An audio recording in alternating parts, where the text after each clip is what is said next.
Okay, well, Marie, do you have a few comments to say? Sure, I'll be fast. I know you do. I sort of make them up as I go.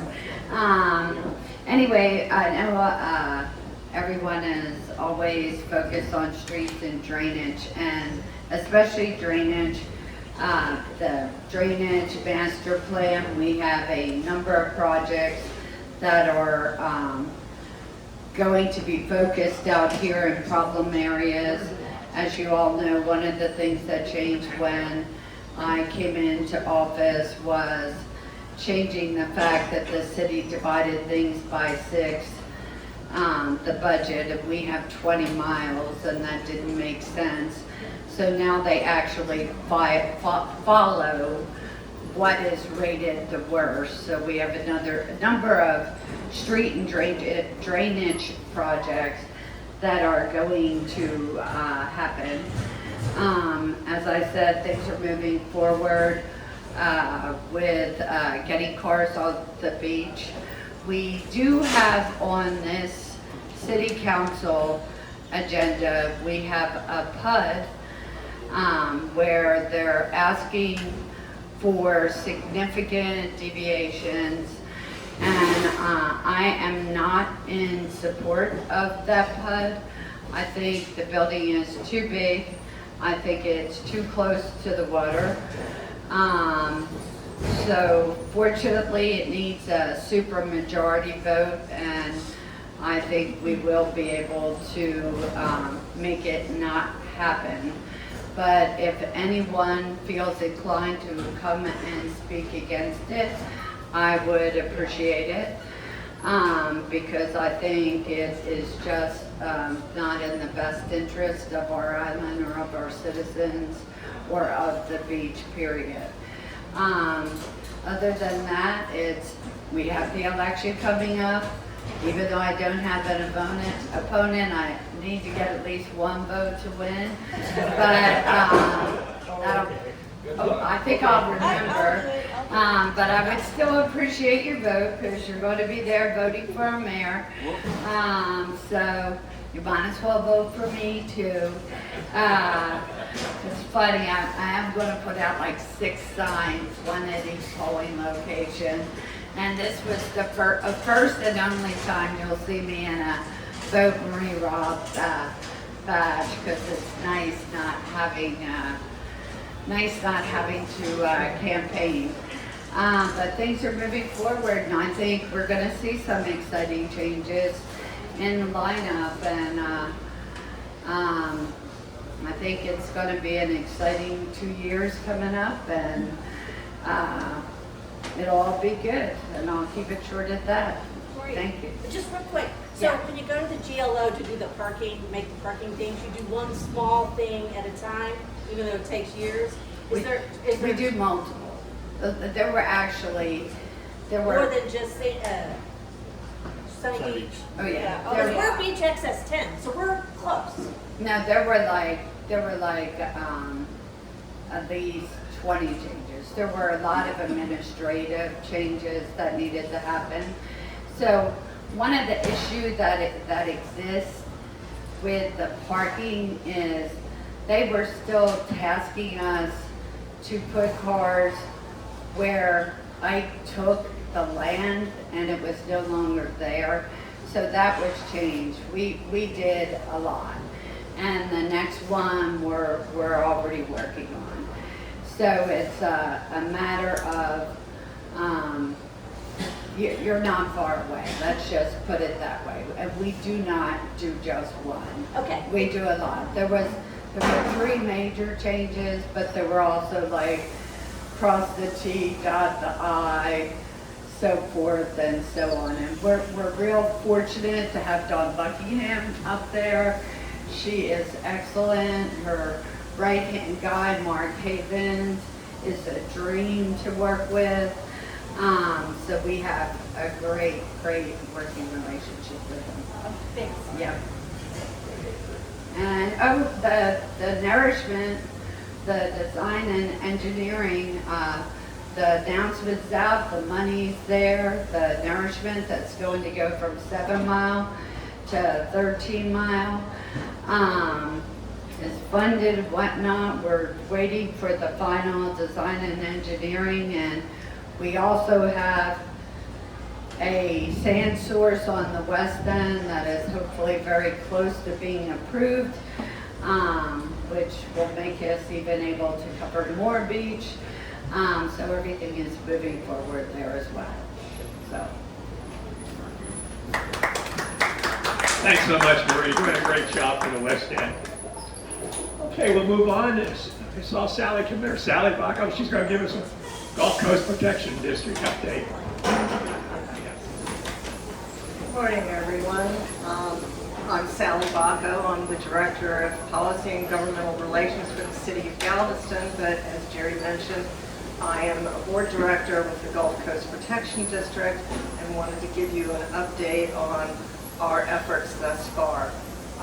The Galveston County Commissioners Court recently appointed former Senator Larry Taylor to our board. He is filling the vacancy left by former Mayor Roger Quiroga when he passed away.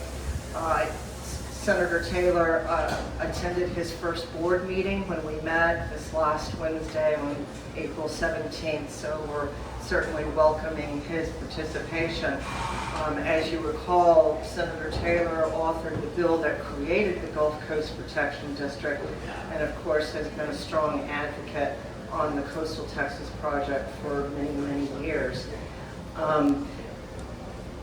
To give you an update on our federal funding pursuit, we are still pursuing a New Start construction designation funding to advance this project to a New Start construction designation through FY24 additional funding. Back in the days when Congress was prohibited from establishing earmarks, Congress found a way to skirt around that with appropriating additional funding to the U.S. Army Corps of Engineers, saying, all right, we want you to focus this funding on investigations, on new construction, on the different categories. And then the U.S. Army Corps of Engineers will develop a work plan and specify how those funds will be designated to specific projects. Right now, FY24 still has a New Start, and what we need is a category or an element of our project that is basically shovel ready. That would be an ecosystem element of the project that we could quickly invest that money, get it designed, get it constructed within a year. So we're working with the Corps trying to gain access to that funding, and we're keeping our fingers crossed. Meanwhile, you have to remember with Congress, this is going to be an annual effort. So FY 2025, that appropriations process has started with the President's budget request that was released about a month ago. Congressman Randy Weber has submitted a $65 million community project funding request. This is the new label for what used to be known as earmarks, but we don't use earmark terms anymore. Included in that $65 million request is $15 million for the West Galveston and Bolivar Beach and Dune systems. This is very exciting. This will be for completing environmental, sand sourcing, that type of work. We also have $5 million in there to initiate the pre-construction design analysis for the big gate system, and also some ecosystem restoration work that would include breakwaters along Bolivar Peninsula and Follett's Island beach and dune restoration. This is a balanced request. It helps to keep that big economic engine element, which is the big gate system, going. It is addresses the shorter term projects that can be accomplished, which is our beach and dune system, and getting that moving as early and as quickly as possible. And of course, the, like I said, shovel-ready, quick projects that can be accomplished on the ecosystem restoration side. So we're going to be working very hard in advocating for that CPF request. Last week, I joined Nicole Sundstrom, our GCPD executive director. We attended a Texas Association of Business Washington, D.C. fly-in. We had an opportunity to hear from Senator Cornyn, Senator Cruz, Representative Gonzalez, Tony Gonzalez, Representative Nathaniel Warren, Representative Henry Cuellar. Representative Cuellar and Representative Gonzalez both sit on appropriations committees, so these are important contacts for us to meet with. Representative Colin Allred also visited with us, and Governor Abbott's Director of Federal and State Relations, Wes Hambrick. Wes even made a point of talking about the Coastal Texas Project and the importance of this project for the state and for the nation. And we shared with them state-specific fact sheets that demonstrated that economic benefit to other states because of the supply chain protections that this project provides. So we're working hard. Our next meeting is going to be on May 8th in Galveston, so I expect to see each and every one of you there. We're going to be meeting at the historic Galveston Water and Electric Community Center, and that meeting's at 10 a.m. and again on May 8th, and I'll be sharing that information again as we get closer so that Jerry can share it with you as a reminder. Can I answer any questions? All right. Thanks so much, Sally. Appreciate what you're doing. Okay. Do you want to give Chris a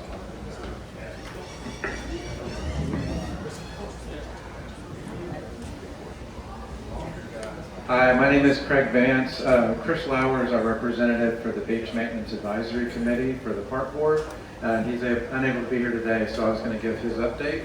The last meeting was April 5th, and Todd Cleveland with Artist Boat gave a presentation about the upcoming World Oceans Day, which will be held on June the 8th at East Beach.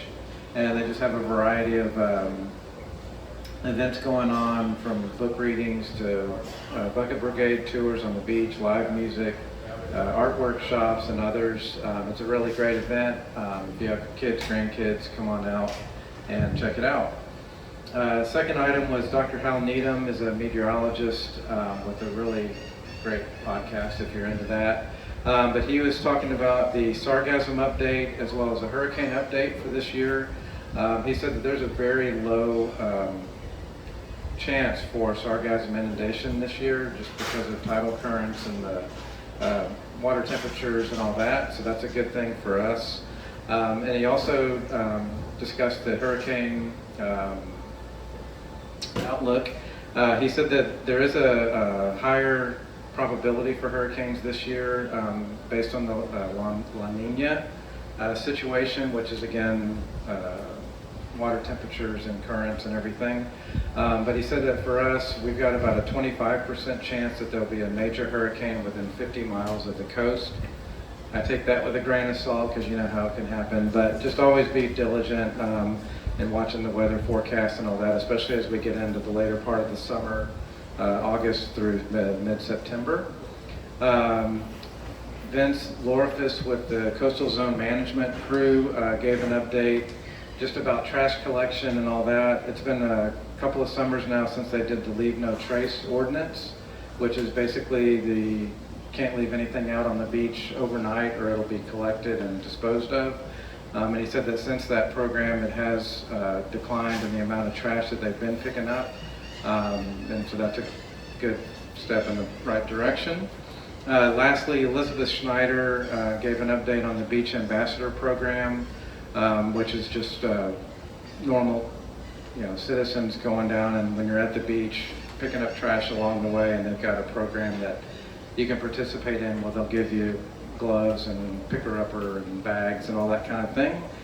So if you're interested in participating in that, you can contact the park board and they can get you set up. So, thank you. Thanks so much, Craig. All right, the last on the list is really about our Facebook page. And the person who handles it, Guy Sulloway, is not here, but he left me a few messages and I'll just read it to you. He says at this point we have a little over 300 people who have joined the WGIPOA Facebook group. We have had no real exposure of our page to any of the homeowner pages in the last month. I have posted each month's meeting as an event on Facebook and have shared that event to the Point West and Jamaica Beach reported pages where I am a member. At this point, I believe our introductory posts have been shared to the Point West, Sportsman Road, Spanish Grant, Terramar resident pages, and to the Jamaica Beach reporter page. And he says it would be great if our board members would share our introductory posts to their owners' Facebook pages. Anyone else in the meeting can share our posts as well and ask those in the community to follow the West Galveston Island POA. I'm not that smart about Facebook, so I rely on somebody else to do it. If anybody has any questions, that'd be fine. But Guy will be here next month to answer some more questions. Any other information? Well, how about a nice round for the West End Sea Isle Marina, what they did. They provided fruit and sodas today at no charge. So that was great. Our next meeting will be May 18th, a place to be determined. We'll find out. Thanks all for coming.